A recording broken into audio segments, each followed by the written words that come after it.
تعال نشوف مع بعض قصة صغيرة عن الفراق. الفراق صعب أوي يا سعاد. استنى، مش هشوفك تاني. ما افتكرش. قطعت في قلبي مش هشوفك تاني يا عم. تغور هيجي 1000 منطلون غيرها. افتكر اللي انا قلت لك، هيجي 1000 منطلون غير. بتقول لك ما افتكرش، بعيدك في اول بنطلون.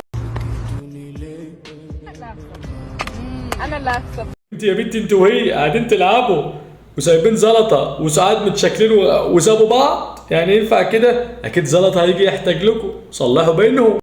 لا انا اللي هكسب برضه. ازيكم يا بنات؟ في العموم وحشتني، عايزه 1200 جنيه. وانا كمان 1000 جنيه واحده بس.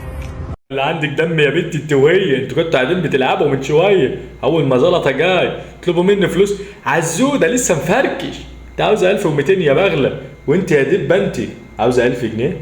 يا ترى هيعملوا بهم ايه؟ يجيبوا شيبسي وشوكولاته. انا عامة عرفت كل حاجة. دينا حكيت لي على كل حاجة، مع اني ما كنتش مصدق دينا. وهيكون يا واد يا زلطه دينا قالت لك اللي هم هياخدوا الفلوس يتصرمحوا بها. لا لا لا، هيجيبوا شيبسي وشوكولاته انا عارف. بس دلوقتي اتأكدتوا انتوا الاتنين مش بتحبوني، بتحبوا فلوسي والحقيقة اللي انتوا ما تعرفوهاش. عارفين ان ابوك عامل نظافه يا حبيبي. ده بقى كده يا زلطه، هو مين اللي ما بيحبك؟ مش انت لسه مفركش مع سعاد دلوقتي وقالت لك مين يمكن وما يمكنش وهيشوفك تاني ومش هيشوفك؟ اللي دخل شوقيه وروحيه في الموضوع. انت بقى بتحب مين يا زلطه بالظبط عشان نفهم؟ مش لسه طالبه منك فلوس ودي طالبه منك فلوس، هي مين اللي ما بتحبكش ودينا قالت لك ايه عشان نفهم بس؟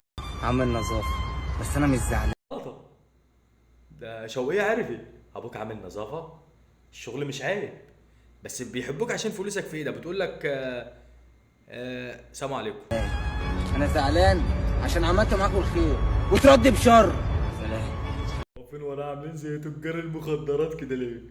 بنت يا شوقية، بنت يا روحية، لأم الدور زلطة مش قدكوا، هيديكوا هيرضي كل واحدة ب15 جنيه. خلاص أنا خلاص إيه؟